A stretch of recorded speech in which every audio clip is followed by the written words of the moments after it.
como sabemos, el IGB, 18%, actualmente tiene la distribución de 16% para el gobierno central y 2% como impuesto de promoción municipal, que va a recursos de Foncomún.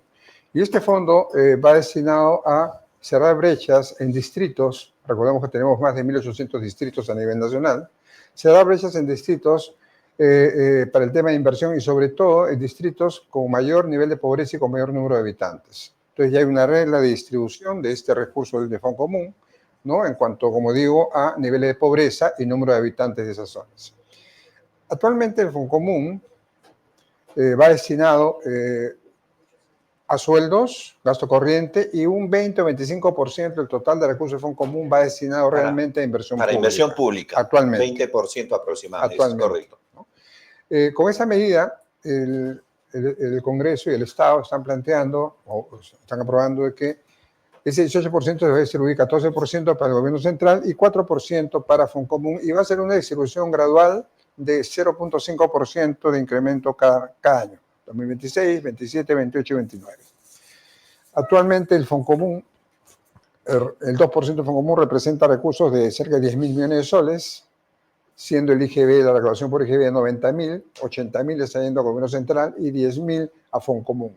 Entonces se habla que estos 10.000 va a ser la brecha que va a generar este 2%. Sí. En los 4 Esta años, es la preocupación, ¿no?, de los exministros que han salido a comentar, y probablemente con la óptica que lo están viendo es opinión válida, pero ¿qué podemos decir al respecto, Arturo?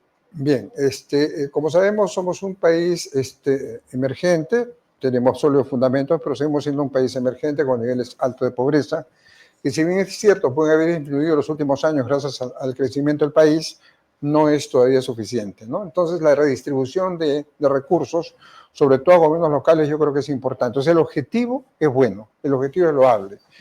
¿Va a haber un riesgo en la caja fiscal? Por supuesto, va a haber 10.000 millones de soles menos de recaudación en 4 años, que va a ser gradual. Y, lógicamente, las voces de los exministros de Economía han sido, sobre todo en el tema del gasto fiscal. Así es, ¿no? Por el lado del gasto, ¿no? No Y la brecha que se pueda mucho, generar. Así es, ¿no? No se tocó mucho el tema del objetivo, ¿no? En efecto, tengamos en cuenta lo siguiente. Perú ya van 2 años seguidos, 2023 y 2024, que rompe la meta fiscal. Después de más de 30 años, 2 años seguidos ha roto la meta fiscal.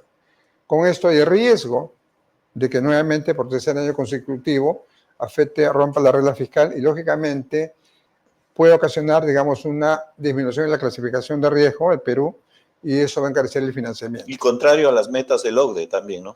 Así es, va también contra el OCDE al cual buscamos ingresar en los próximos años, ¿no? Este riesgo es cierto. Sin embargo, el objetivo es bueno, ¿no?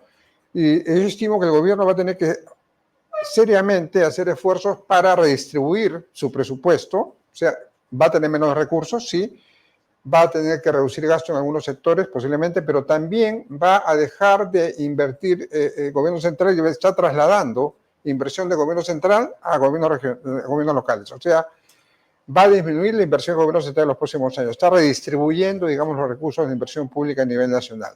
O sea que aquí se requiere, además de esta redistribución, se requieren medidas concretas por parte del gobierno nacional para compensar esa pérdida, entre comillas, de presupuesto que tendría el gobierno nacional, a fin de que no ponga en riesgo la caja fiscal con miras a, digamos, presentarse a nivel internacionalmente dentro del marco del déficit permitido. En efecto, debe cumplirse los 2 grandes objetivos. 1, asegurar la eficiencia del gasto, por el lado que los recursos vayan realmente a inversión pública y se utilicen al 100% en ese rubro y totalmente. Y 2, que no se afecte el déficit fiscal más allá del que está, ¿no? Que todavía está a niveles razonables, por supuesto, pero tener un 3er año o más años, ¿no?, consecutivos de romper el meta fiscal puede afectar la calificación y el costo del crédito para el Perú, tanto para el país, entidades financieras y empresas que se financian vía mercado de valores, ¿no? Entonces, hay que ver ambos temas, brecha fiscal. Exacto, Arturo. Y el objetivo. No, hay una reflexión, al parecer hay medidas contradictorias, no sé si se puede interpretar así, medidas contradictorias. Recuerda que con el exministro Salardi se proponía un poco concentrar en el gobierno nacional la inversión pública a través de la ANIN, ¿correcto? Concentrar un poco más, sobre todo lo que tiene el gobierno nacional, concentrarlo para poderlo administrar mejor o gestionarlo mejor. Y ahora hablamos ya de desconcentrar en gobiernos municipales, pero como es inversión pública y se trata de inversión pública, este 2% iría mayoritariamente a inversión pública, es que el gobierno nacional tendría que desprenderse de esos presupuestos de inversión pública. O sea, si se trata de que el gobierno nacional, digamos, va a transferir los presupuestos de inversión pública que maneja a los gobiernos municipales en el equivalente del 2% que necesitan estos gobiernos municipales, no habría ningún problema, ¿no te parece? Bueno, cierto, ¿no? Si realmente se cumple el objetivo de redistribución, ¿qué es redistribuir?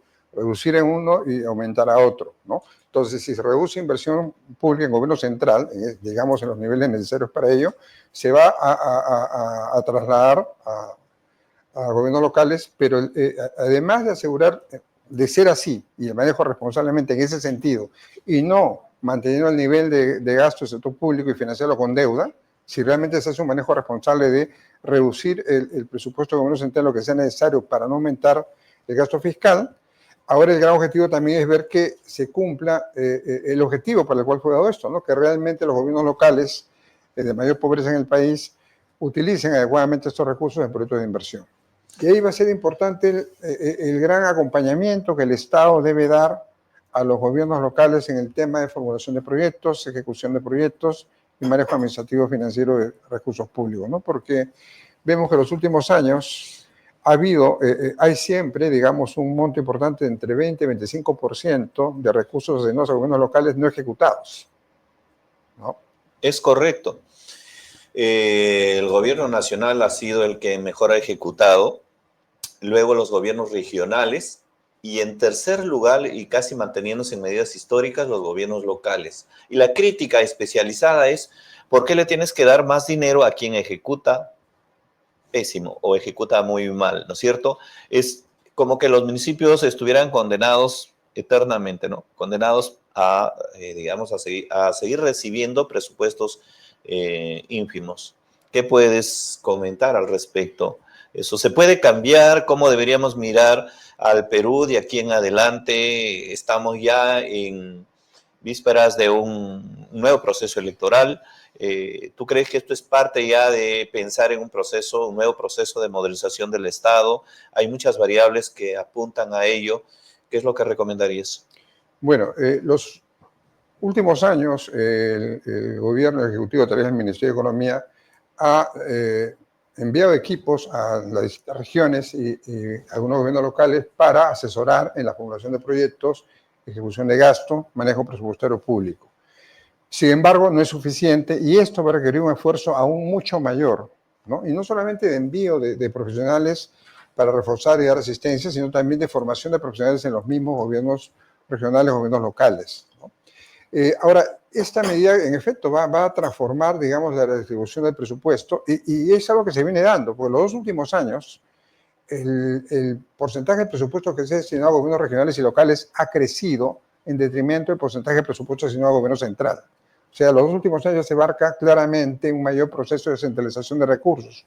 Sin embargo, nuevamente, no va acompañado de una adecuada eficiencia en la gestión y ejecución del gasto.